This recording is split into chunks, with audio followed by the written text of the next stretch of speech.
This is the Work Smart Hypnosis podcast, session number 99. Robert Otto on Thinking Big.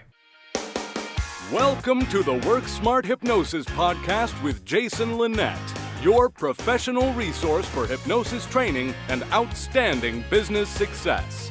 Here's your host, Jason Linett. Hey there, and welcome back. As always, it's Jason Linett here. So excited to have you here with session number 99 of the Work Smart Hypnosis podcast. To date, this program has been downloaded more than 70,000 times all around the world. Your interactions, your stories, your feedback, that's what keeps this thing going, and looking forward to the next 99 to 100 of them as well. And it's about time I have Robert Otto here on this program. Robert and I first met, I believe, in either 2012 or 2013. As I saw him speak at a convention, we got to chatting, and really excited to have him here finally on this program. We're going to cover a whole range of outstanding experiences. First of all, of course, we're going to be talking about the IACT and IMDHA hypnosis organizations, as well as the Hypno Expo convention that happens each year nowadays in Daytona Beach, Florida. You can learn more about the upcoming convention. Go to hypnoexpo2017.com, and that's where you're going to learn all about that convention.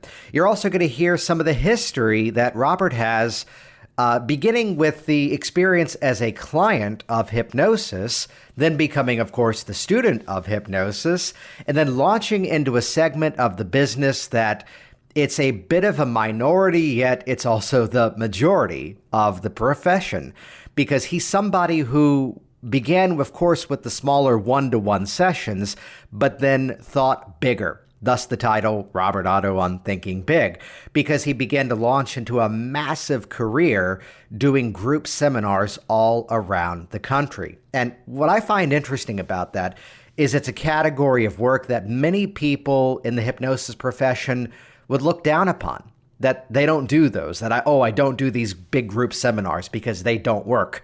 Yet I want you to really listen to the passion that Robert brought into the work that he did, to make sure he was delivering a quality product and really making sure that he was representing this hypnosis profession in a professional, ethical way. So listen to that with open filters, with open suggestibility, as it were, to really hear the insights as to how we make this all so much more effective. It's how we really do find ourselves at this incredible renaissance. That's the word that keeps popping up on this program, this incredible renaissance of the hypnosis profession. So it's why I'm so excited to be there this year at the Hypno Expo 2017 down in Daytona Beach. Again, check that out at hypnoexpo2017.com. We're going to jump into this conversation, though afterwards I'll give you some details in terms of some of the presentations that I'll be doing at that event. But it's an outstanding light-up. It sounds like an outstanding venue, and just another great opportunity to learn all about this hypnosis profession, to advance your skills, and there's even a live streaming option as well. So head on over to hypnoexpo2017.com to learn more about that upcoming convention. Join me there as well. Though let's jump right in. This is session number 99, Robert Otto on Thinking Big. Well, we're going back into the 70s now, okay? Probably around 1970, 76, 77. I had a couple issues going on in my life, and it was a really disastrous situation, and I didn't know really quite how to handle it. And I had never heard of hypnosis or hypnotism before, and if I did, it was just in passing. You know what I mean? Mm-hmm. And someone said, "Man, Otto, you're not the person you used to be. This thing is really affecting you." And they said, "Go see a hypnotist." And I said, "A what?" They said, "Go see a hypnotist." And this had to be, I'm sorry, Jason, it was probably around 1978 when this happened. And so I wound up booking an appointment with a hypnotherapist, and his name was Frank Rocco. And Frank Rocco at that time was working with the Philadelphia Eagles football team, and that's the only time they ever had an all-time winning streak. and I wound up sitting before Frank Rocco, and had a session and left. And, he said, if you want to book another session, book one. Man, it was like the next day I was on the phone. I enjoyed it so much, and I booked another appointment with him. And before you know it, I was booking like 5 appointments a week with this guy. We like that type of client. Yeah. And he was really helping me, and I was coming out of the issues that I had, and I was feeling good, and things were going really well. I was coming out of the shell there really well and doing great, doing 5 appointments a week with the guy. And I was in there on a session one time, and it's like it happened 5 minutes ago. That's how well I can remember it. He said, you really seem to have an interest in what's going on here in hypnotherapy. And he said, I'm going to be a guest speaker at Walter Seacourt's Institute of Relaxology down outside of Philly. He said, since I'm a guest speaker, he said, my room is paid for down there. Walt Seacourt comped the room to him. And he said, why don't you come down and see what's going on, rub elbows with the big boys. And at this I was only a client at that time, and I thought, okay, I'll go. So I packed the bags and kissed the wife on the forehead and said, I'm going to a hypnosis conference, and I'll call you when I'm down there and let you know what's going on. And ironically, when we got down there to Seacourts, we walked into the vendor area, and everybody had all their tables set up, and it was on lunch break or something, and the room was literally packed with people. I mean, just packed right out. And I walked in and I bumped Rocco and I said, Frank, I said, this is what I'm going to do with the rest of my life. And that was around 1970. Actually, it was the fall of it was in October of 1978 when I went down there and did that conference, because I had a certificate of attendance, and started just playing around with hypnosis on the side, and wound up going to a gentleman by the name of Dr. Sportelli, who at that time owned the Institute of Dynamic Hypnosis in Easton, Pennsylvania. It was right next to Lafayette College. And he had a school, and the school had been shut down, and it had been closed for quite some time. And he also, he was a hypnotist and a chiropractor. And I talked to him, and I kept going back and begging him to open the school. And he said, well, I can do that. He said, I could advertise and put it out there and see what we get. And, for students, he said, I'll do this under one condition. He said, and that is that you assist me in the class. Well, at that point, I still don't know too much about hypnosis. How am I going to assist you? He said, well, whatever I ask you to do, or, just help me out in the class. I said, okay. So he wound up opening the school. He had 12 people there, 12 students, including myself, was 12, and it was a 300-hour course, and that was back in 1980 when he finally opened that school. It was a 300-hour course spread over 6 months' time. And I graduated top of the class, and I went to work in his office, which was really nice because he had a secretary, and he was advertising. The secretary was booking the appointments for hypnosis and for his chiropractic office. And I stayed there. I started practicing in his basement there, and I only lasted about 3 weeks. And it was doing really well. I was getting referrals off of the people who I had worked with. They were sending referrals in for bookings for non-smoking and weight control. And Matt said, you're doing really well. And I said, I really enjoy this work. I said, but I feel that I could be doing more. I can do more than what I'm doing here. And he said, what do you mean doing more? I said, I've never spoken to the public before. I said, but I think I want to put something together and do non-smoking weight loss, and I want to take it on the road. And like yesterday, I remember it so clearly. We were standing at the top of the steps. He said, Robert, he said, I'm going to tell you something. He said, if you break out and go out on your own, he said, I guarantee you, within 6 months' time, you're going to be crawling up those steps begging for your job back in this office. Well, I said, well, I said, if it fails, would you take me back? And he said, I don't know. He said, I'm just telling you it's not going to last. I said, okay. So I sort of took that as a challenge, never to go back there. Yeah. Didn't really have the money to do what I wanted to do. I went and borrowed $1,500 from someone. I put a program together, never speaking in public before. I had to read off of notes in front of the group. And so what I actually did, you're going to laugh, is that I don't want to read off of notes in front of a class. You know what I mean? Because it would look like I didn't know what I was doing. But I had a good, solid program, and I altered it many times through the years. But how I started, Jason, was that when everyone would come in and I would go to the front of the room, everyone's naturally facing me, right? Everyone's watching me in the front of the room. I had an assistant in the back of the room. Did you ever see those chalkboards that you can write on one side and then flip the whole chalkboard over? Yeah. Uh-huh. So we did notes, and I had my headlines, my headers on there, and then when I got through that, he would flip the chalkboard over. Nobody knew it, you know what I'm saying?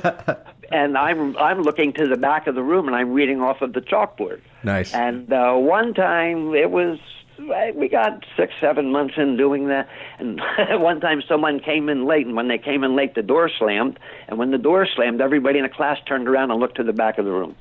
And they saw Kurt standing there next, pointing to the headers on the chalkboard.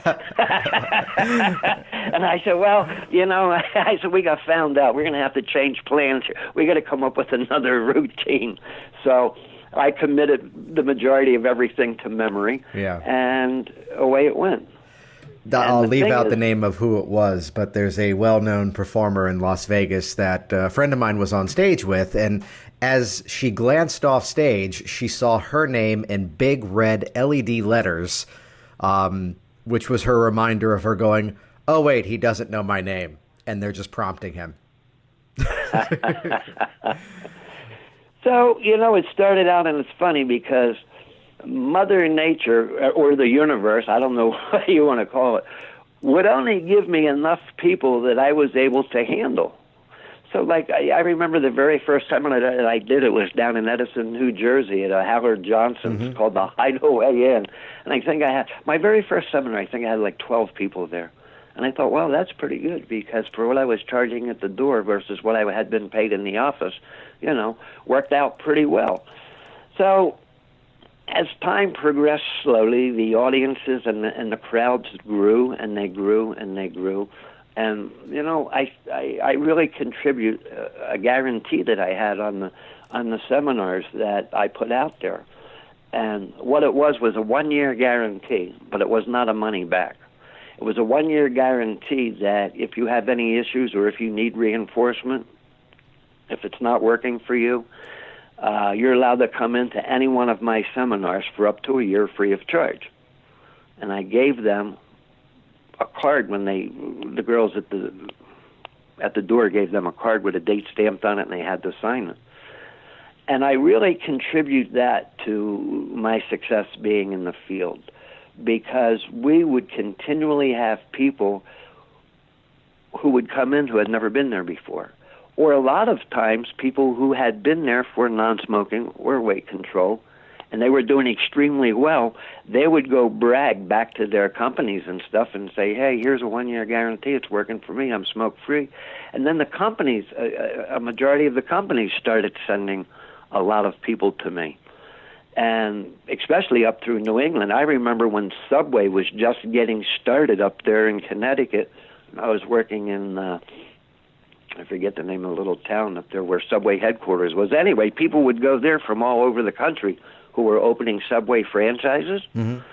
And everyone, well, I'm going to say a majority of the people who came to me even through Subway, they were losing weight, they were stopping smoking, and every time Subway would call our office and say, when's he coming back? We have more people up here in training, and sometimes I'd make a special trip up there just to work with a lot of those people.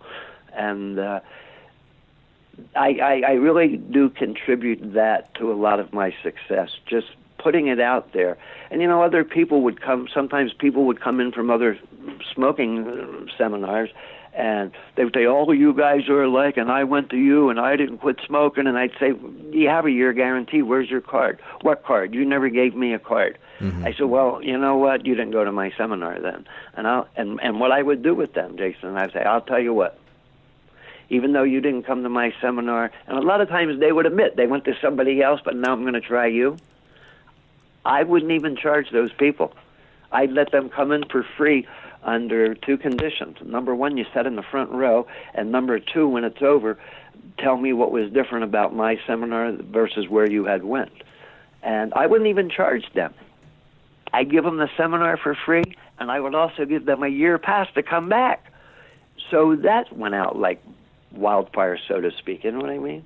Yeah, let's pause there for a moment, because it's an interesting category, and it's one that very often it's kind of the black sheep sometimes, as it were, as many other hypnotists would talk about it, of, oh yeah, but I don't do those big group sessions. Yet clearly there you were doing them and getting outstanding results, and the referrals, the feedback, the audiences. What would you say needs to be understood perhaps differently about these group sessions to realize that they are a viable model? Well, number one, the hypnotist, you have to be yourself. Yes. Okay? You can't go up there and be a phony, and you can't go up there and blab and say hypnosis will do this or do that. It's purely a therapeutic tool. And, the way that my pre-talk was that I would ask people in the audience, one of my opening statements was who in the room here this evening can stand up and give me a well-defined definition of the subconscious mind? Never had a hand go up. Mm-hmm. And if a hand did go up, it would say, well, it makes me dream. To answer your question, I think a good, thorough explanation to the client is very vital to a successful session. And then once I would go through and explain to them that, the conscious mind has the ability to look, listen, learn, reason, judge, analyze, criticize, accept, or reject. Purpose of the subconscious mind is to run all bodily functions.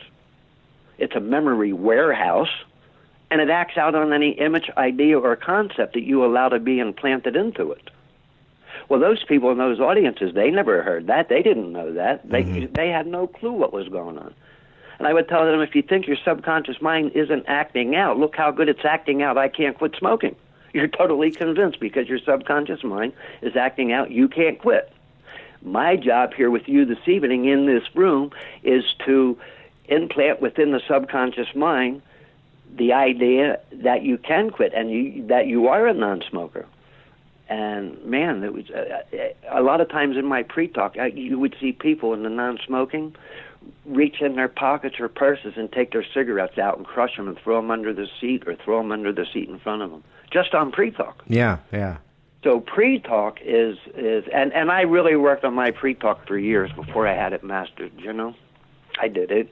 I worked on it for years. I kept tweaking and bending it and tweaking and bending it. And, there were other group sessions going on out there, and I'm not going to mention the name, but at a conference one time, he said, how come every time, he said, we would see you booked in the town, and we would go ahead and book on the other side of that same town, and we would send spies over. And he said, you would have almost standing room only, and we had 10 or 15 people. Now, that's where I started doing 200, 300, and 400 people a night in a group, And this guy asked me, and I'm sure you know the gentleman, I'm not going to mention his name, and he said, so what is it? He said, how come that you're packing these rooms out and we're getting a small turnout? And I told him it's a trade secret. I'll never tell you. Yeah, but it grew. My sessions actually grew to the point when we were doing Staten Island, New York, and Las Vegas. We were doing 1,000, 1,500 people a night a set. Wow. Yeah. We were doing grand ballrooms, and that was right up until the time I decided that I wasn't going to do this on the road anymore. But it's funny because, again, the universe would only give me what I could handle in group size. You know what I mean? Mm-hmm. So for someone coming in and they think they're going to go do 1,000 people in the grand ballroom the day that they run an ad in the paper, they're really wrong, because you really have to perfect that pre-talk. That is the most important thing. It really is. Well, I think the sort of underlying phrase there is a statement that I keep coming back to myself, which is just, do good work. Exactly. Yeah, that if the process is effective, if the process is getting the results and they're smiling on their way out the door and telling everyone they know, we can't really play this game that is often played far too often of that doesn't work as well. that technique isn't as good. When the better question is exactly what you were just talking about of, how do I make this work better? Right. And, you have to be, the people that would come to me from other hypnotherapists or whatever they were doing to stop smoking, I sort of have a big heart, you know what I mean? And I could not take money from someone who went somewhere else and failed. It was more important to me to prove to them that the art and craft of hypnotherapy worked 100% if it's explained properly to the client. Right. That's more important for me to release that client free of charge and let them go out feeling good. They got something for nothing. They went through a rotating door on somebody else's push, you know what I mean? And they felt really good about what was going on. And that's what I did for the entire 28 years that I was on the road with people. I just treated them with respect and didn't take advantage of them for the money, There's an old concept and an old saying, and a lot of people have to learn it. And, there's a universal law that says if you break the laws of the universe will come back and break you. Yeah. You know what I mean? Yeah, what you take from others will be withheld from you. And you have to practice with that. Don't make money the most important thing. Make quality and dedication to your work. Make that the number one thing, and the money will take care of itself. It'll flow in so big and so fast that you won't be able to handle it.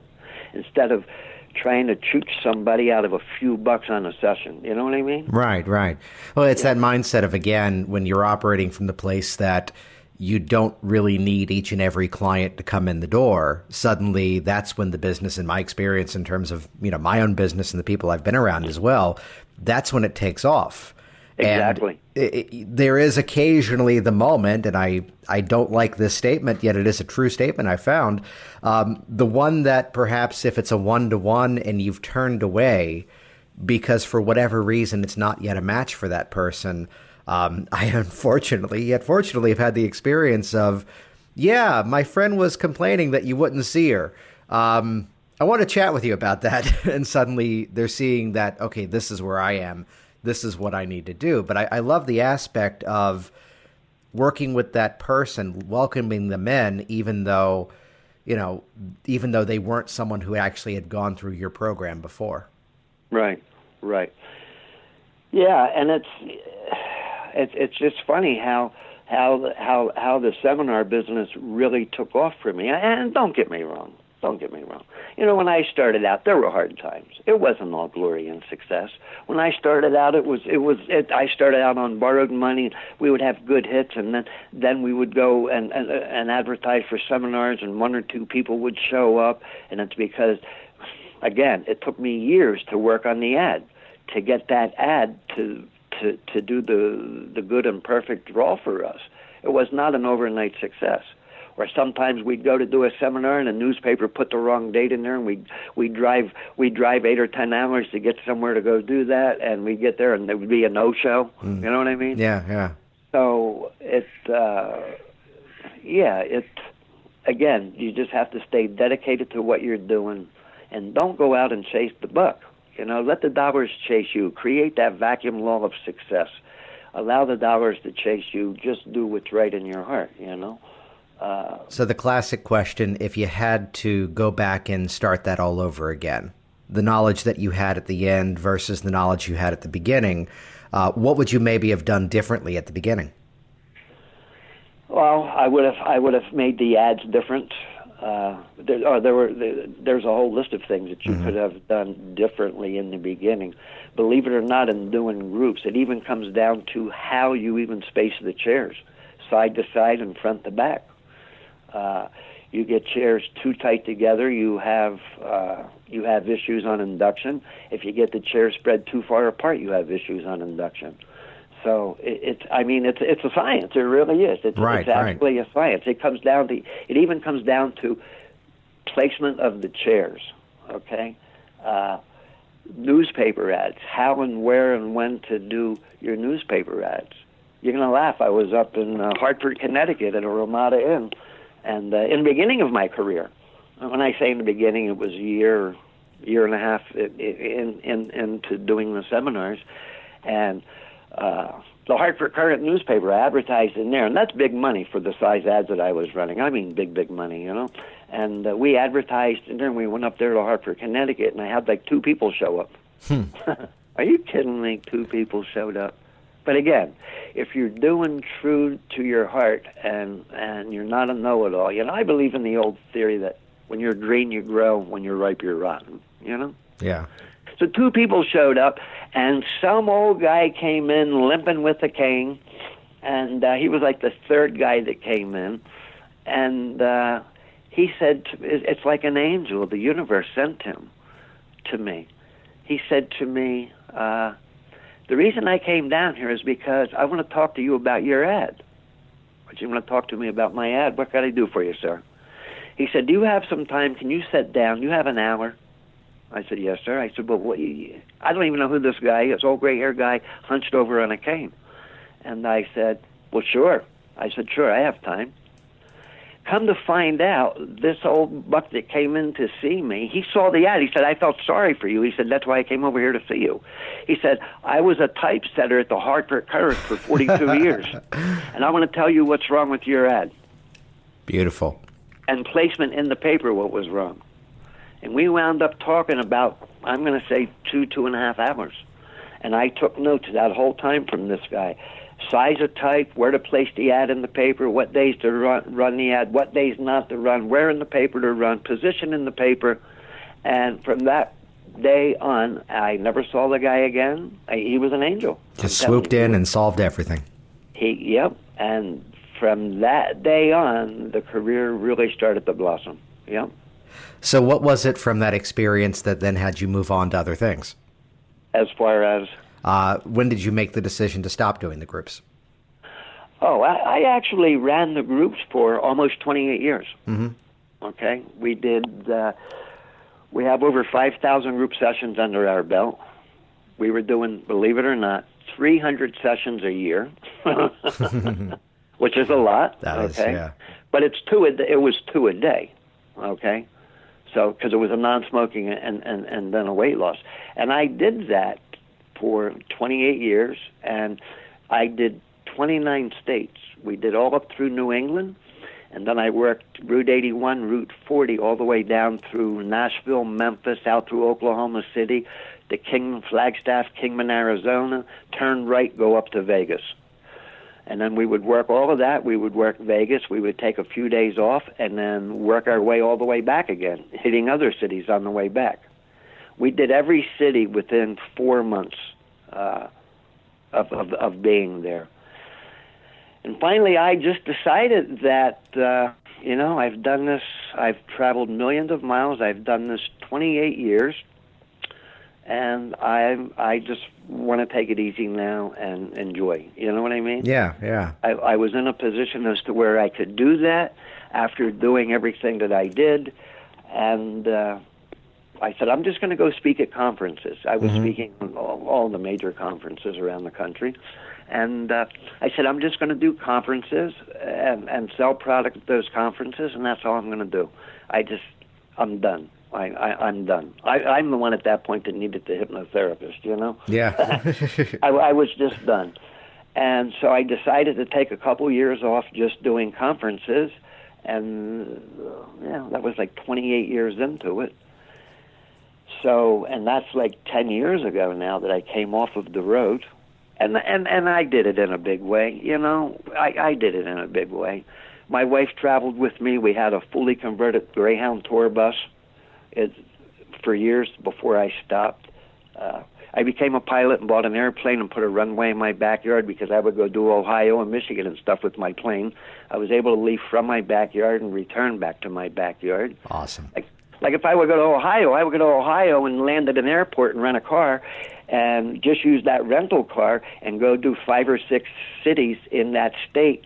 And then when I was done, like on a Thursday evening or Friday, whatever day we stopped, I would just take the rental car back, get in my plane, and fly home, That's what's out there. That's what's available. Anybody can do it, but they have to be dedicated. They can't chase the dollar, and they have to have an excellent pre-talk down. And when you do that, the people, they just come from everywhere, you know? Yeah, so anyway, there's a beautiful thing that you mentioned there about during the pre-talk, they were already pulling out the cigarettes and crumpling them up. That Yep. you were basically hitting a theme that I've found to be critical, which is the mindset that I call it normalizing the hypnosis, because, again, it's something that they're already doing. We're just showing them how to do it better. Right. I've won many awards just on that pre-talk from just about every organization in the country, you know. The pre-talk is really important. So anyway, I decided to pack that up and take some time off and only do conferences. And then I was approached by Ann Spencer, I believe. Geez, it's got to be 11 years ago, 12 years ago. She wanted to know if I had to sign a confidentiality agreement that I couldn't speak to anyone, you know, about IMDHA.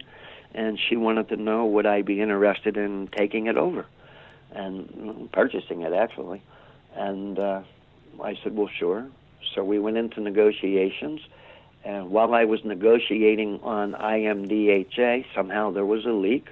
And Jillian Lavelle approached me and said, I don't know if what I heard is true about you taking over the IMDHA.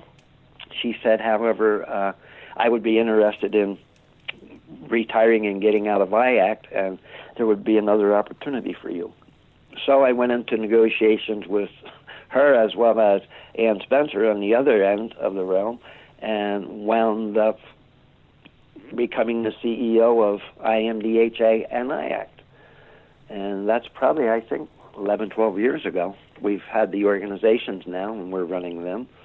And, yeah, that was, so that sort of kept me in the business, you know what I mean? It kept me involved, but yet I wasn't out practicing and running the roads and being gone for a month or 2 months at a time on the road, you know. Yeah, so we're going on, this would be the 10th year then at this point, right? A 10th year, okay, yeah. So have you seen that conference grow? Because the conference is down in Daytona Beach in May. Have you seen that conference grow over the years? Well, you know, again, now, you have to remember that when Ann Spencer was running her conference, she was up in Royal Oak, Michigan, a little suburb of Detroit. And Jillian Lavelle was running her conference one year in Atlanta, Georgia, the next year in Jersey, the next year back to Atlanta. So when we decided, and when we, you know, took the realm of both organizations, I didn't really want to be in Detroit, Michigan at a conference because everybody who attended that conference was complaining about the snow and the cold and the wind and who wants to come up there in October. And the same thing with Jersey. Why we got to go to Jersey one year, we got to go to thing. And I said, well, you know what? This is all new blood. You know, it's all new blood for IACT and IMDHA. So we're going to change. We're going to go to actually Miami. And one of the reasons that I wanted to go to Miami was because IACT had a real big membership base in southern Florida, from like Tampa down, was really big. And I thought, again, let's cater to those people. So we did 1 year in Miami, and the first year that we were in Miami, we actually outgrew the hotel. And the hotel said, do me a favor, don't book here again. Nice. They couldn't handle what was going on. And, you know, so I wound up finding Daytona Beach, and I liked everything about Daytona. We actually, Linda and I jumped on a flight, and we, after the Miami conference, the first one, we flew down to Daytona, and we were looking for spots, and we found the hotel that we're in now. Actually, it's the second hotel. But it was on the beach, and I sort of liked that because it's May, and then I'm thinking everyone from Canada and up north who's been trapped all winter in the cold and the ice and the snow, this is sort of like a spring break for them. They can walk the beach in their free time, and there were 5 swimming pools at the hotel, and it was just, to me, that was a class place to go to. And actually fell in love with Daytona, and that's how we wound up in Daytona. I mean, anybody can go to New Jersey, you know. Anybody can, you know. And again, so yes, we have seen it grow. we have seen it grow compared to, it's really grown compared to what they were when they were separate for IAC and IMDHA. Yeah, well, I mean, it's how across many different, even other organizations, there's this history of the blending of communities, of different organizations coming together, different organizations being folded into the bigger ones. And for people who have never been to the Hypno Expo, what's kind of that experience aside from just being in a venue that's interesting to travel to? What's different with ours? Is that what you're asking? Yeah. Well, I'll tell you what. It's not because we put that conference on in Daytona, and I'm not blowing any horns here. Mm-hmm. And it's not because we're the ones that are promoting it. But I'm going to tell you, as far as I'm concerned, it's the best conference that I've ever attended. And the reason being is because we do many things throughout the entire weekend of the conference. We start out on a Friday evening outside poolside in view of the ocean. You can literally throw a rock to the ocean from where we are at the pool. And we have live band, live entertainment Friday evening. We have hors d'oeuvres. We have open bar on Friday evening. There's a fire pit there, and a lot of people, believe it or not, they cook those s'mores, the marshmallows and chocolate and graham crackers, and they set around the fire alongside the pool at cocktail hour. That's on Friday evening. And then Saturday throughout the day and Sunday throughout the day in the halls, we have people who are drawing caricatures for you for free if you want to sit down and have your cartoon caricature done. We have that going on. We have soft ice cream and yogurt being dispensed throughout the weekend at different times for free. We have fruit and vegetable bars set up in the hallway weekend. It's all free. You can go out there and grab fruit or vegetables or yogurts or ice cream. Sometimes we put a big display of different cakes, or it just goes on and on and on and on all weekend. Then we have. Sometimes we have live caricatures walking the hallways, talking with people, Disney characters. We do that all weekend. Then Saturday evening, prior to the awards banquet and dinner, we have an open cocktail hour prior to the banquet. And then we go through our dinner, and then we go through the award ceremony, and then we have another live band that they can dance to until midnight or 1 a.m. if they choose to do so. So we have 2 live bands there, plus everything that we put on in the halls. And I've never, ever been to any conference anywhere that offers anything like that, There's something to be said about, creating that community as well. And it's kind of the chat that you and I were having before we jumped onto this. And it's, the seminars, and you've got a great lineup, a great series of speakers there for the event this year.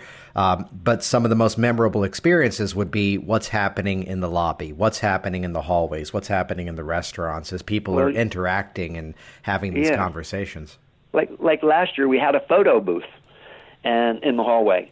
And people could dress up as a cowboy and Indians, or dress up in the 20s, and they could go 2 or 3 at a time into this photo booth and have their crazy pictures taken. All of that's for free, So we do a lot of things that when they're not in a class, it sort of breaks up the class routine of studying, and we give them fun things to do throughout the entire weekend.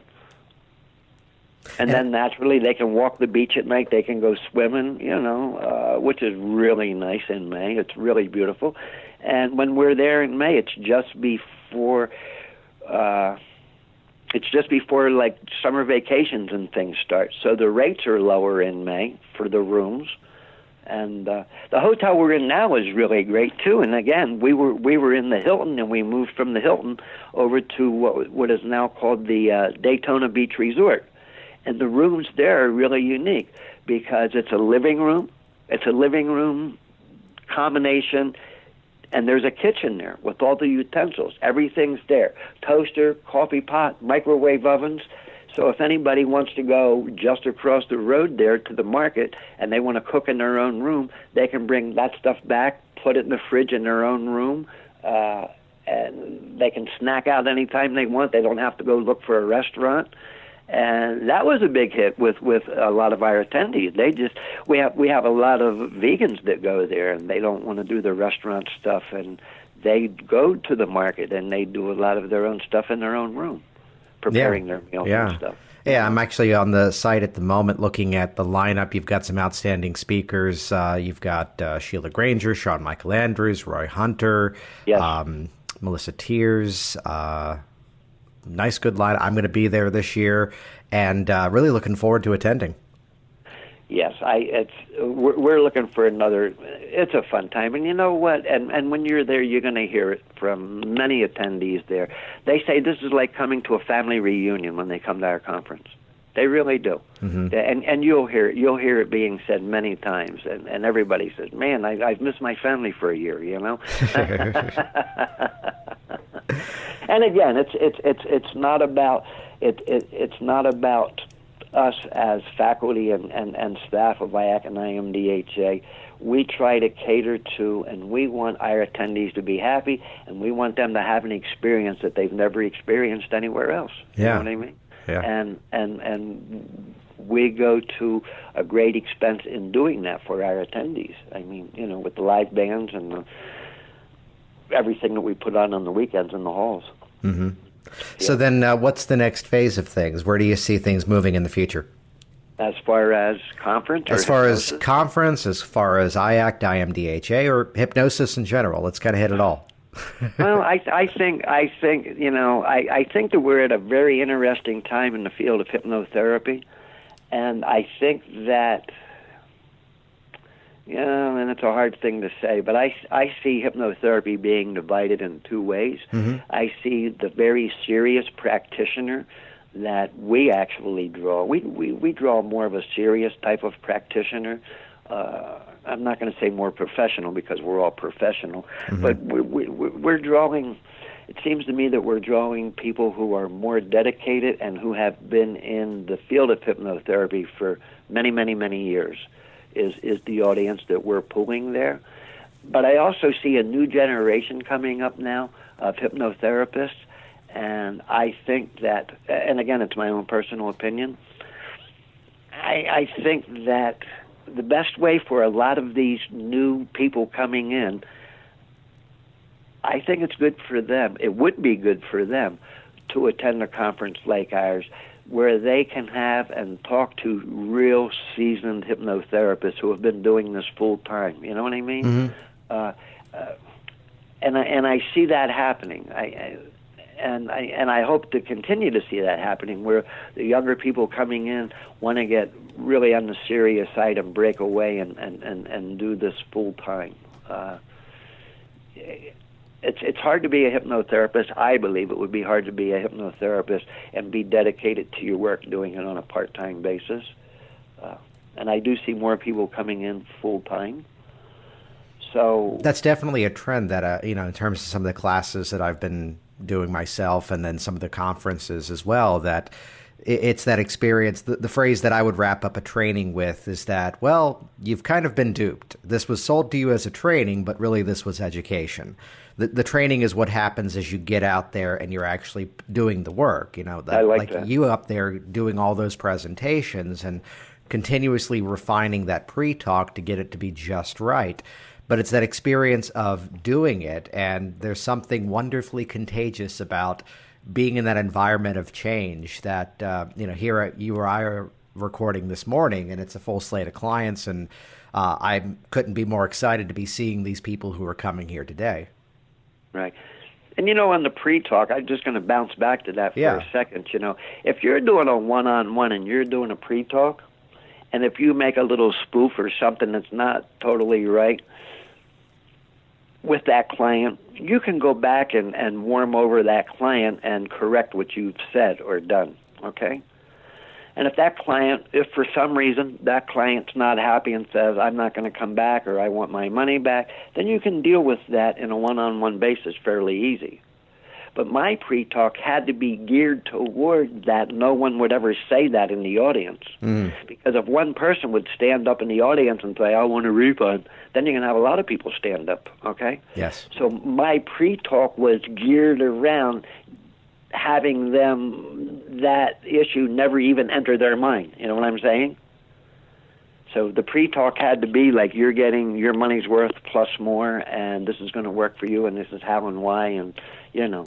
So, again, pre-talk, very important. Absolutely.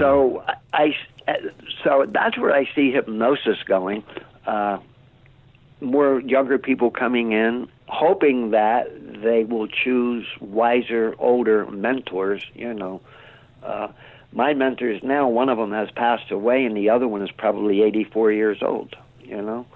And I always went after, like, for mentors and teachers, I always went after the older people. You know, Mac McMurtry, he was in his late 70s, early 80s. Walter Seacourt, he was in his, you know, mid-70s, early 80s. Those are the people that I always gravitated to when I was coming in the business, because I felt that I could learn more from those guys than I could from someone who was teaching hypnosis and practicing part-time. You know what I mean? Yeah, yeah. So it's my wish that the younger people would sort of catch on to that also, you know. So I see the conference actually growing, and I see us bringing in a more mature audience. And I think hypnosis is at a really important stage in its life right now. There are more and more things being done with hypnosis and things being discovered with the use of hypnosis and hypnotherapy than have ever been out there before. I mean, we're at an all-time high, we're at an all-time peak, and I actually have the feeling that there's you could do just about anything you desire with hypnosis. Another thing that I would really like to see happen is that a lot of these younger people that are coming in and practicing, and you know, we come into this profession because we have a yearning in our heart to do so, you know. And the thing is that if you have a desire to come into hypnosis, then that means that you have the ability. If you don't have a desire to do something, then that means you do not have the ability.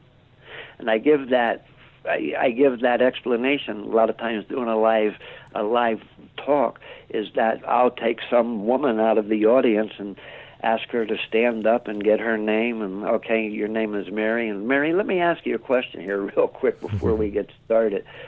Larry Holmes, the ex-world boxing champ, is a very good friend of mine, and if I could arrange for you to go in the ring with Larry Holmes and fight a couple rounds, and the first one that hits the mat loses, would you want to go in the ring with Larry Holmes if I could arrange that? And she would say, absolutely not. So I would say, Mary, then that means you don't have the desire to do it. If you don't have the desire, you do not have the ability, okay? So for all of these young people that are coming in and have the desire to do this, that means they actually have the ability and they can succeed. And I'm not telling anyone out there what to do, but what I did in my career is I dove into this thing full time.